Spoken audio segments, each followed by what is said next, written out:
Hello everyone, my name is John. Welcome back to the Map 30 Challenge channel. Now today we're going to talk about how you can win the game one of two ways. You can go out there and you can play fair and square and you can beat the other team, or you can just buy off the refs.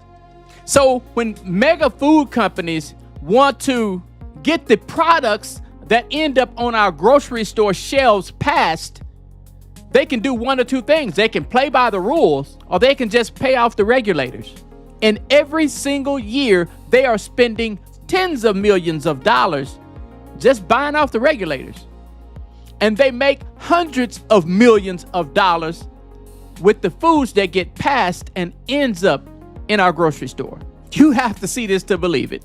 So stay tuned. Every year, food and beverage companies spend $38 million lobbying federal agencies and Congress to influence the policies that determine what 330 million Americans eat. This isn't just corporate influence. It's systematic purchase of the regulatory processes that create dietary guidelines, food safety standards, and nutrition education programs. The money flows to the same officials who decide whether your food is safe, healthy, and properly labeled. This isn't hidden corruption. It's legal, documented, and filed in federal lobbying disclosure reports, and it works exactly as intended, generating regulatory outcomes that serve industry profits rather than public health. Federal lobbying disclosure reports show that food and beverage companies collectively spend $38 million annually on direct lobbying activities, making the food industry one of the largest sources of corporate political influence in Washington. But that $38 million represents only reported direct lobbying expenditures. It doesn't include campaign contributions, industry-sponsored research, revolving door employment between agencies and corporations, or indirect lobbying through trade associations and front groups. It also excludes state-level lobbying, where food companies spend additional millions influencing local regulations and health department policies. The real total, nobody knows, but $38 million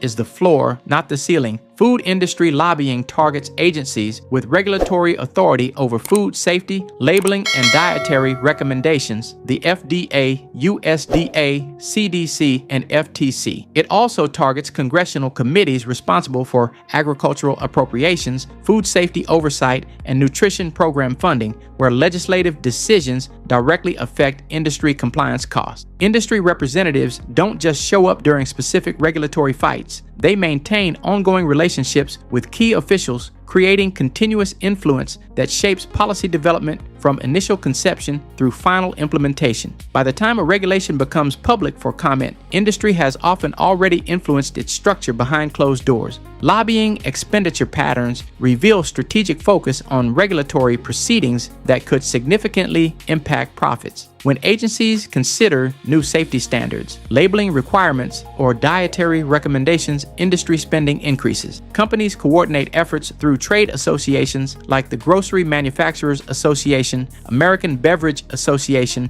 and National Restaurant Association. This multiplies individual company influence through collective action and shared messaging, making it appear that entire industries unanimously oppose public health regulations. The lobbying investments generate measurable returns, favorable regulatory outcomes, delayed enforcement actions, policy frameworks that prioritize industry accommodation over stringent public health protections. For every dollar spent lobbying, the return in avoided compliance costs and preserved market opportunities runs into the millions. Food industry lobbying operates through multiple channels designed to shape regulatory thinking from various angles simultaneously. Direct lobbying involves registered lobbyists meeting with agency officials to present industry positions, provide technical comments on proposed rules, and offer alternative approaches that might achieve public health goals while minimizing industry costs. Indirect influence includes funding research that supports industry positions, sponsoring conferences where regulators and industry representatives interact, and providing expertise and resources that cash-strapped agencies find valuable for policy development. When an agency needs data or analysis, industry-funded sources are often the most readily available. This creates regulatory capture. where agencies meant to regulate food companies instead serve industry interests. The capture operates through dependency relationships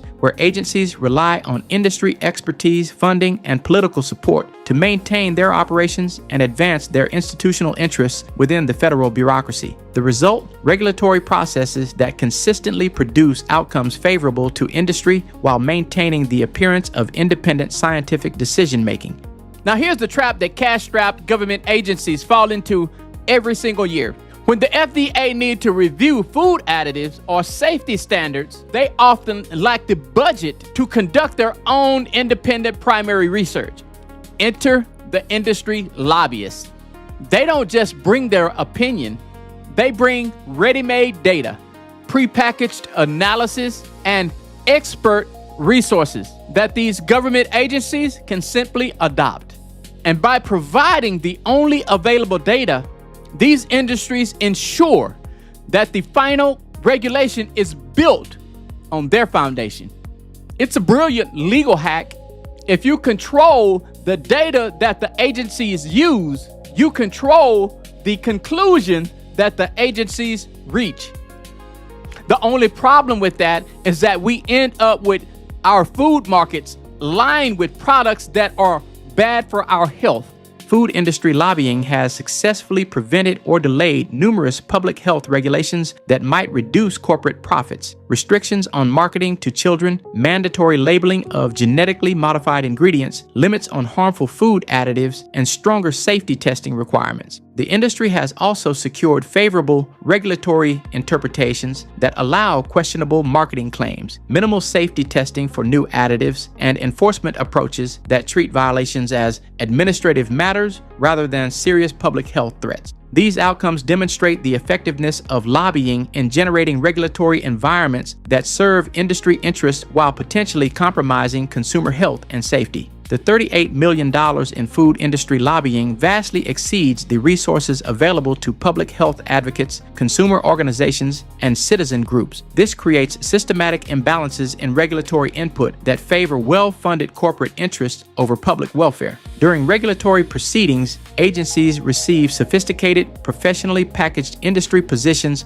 on every policy issue, while public interest perspectives may lack equivalent resources for research, analysis, and advocacy. The result is policy development that reflects industry priorities rather than balanced consideration of all stakeholder interests. Industry lobbying influences not just regulatory standards, but also enforcement. Companies successfully advocate for compliance assistance, delayed implementation timelines, and penalty structures that treat violations as administrative rather than serious legal offenses. This creates enforcement cultures within agencies that prioritize industry cooperation over stringent oversight, resulting in minimal penalties for violations and extended negotiations rather than immediate corrective action when problems are identified. Countries with stricter limits on corporate lobbying often maintain more independent food safety agencies. European food safety authorities operate with greater independence from industry influence, resulting in more stringent safety standards, faster responses to emerging health threats, and regulatory approaches that prioritize precautionary principles over industry accommodation. When Canada revised its food guide in 2019, Health Canada explicitly excluded input from food industry representatives. The resulting guidelines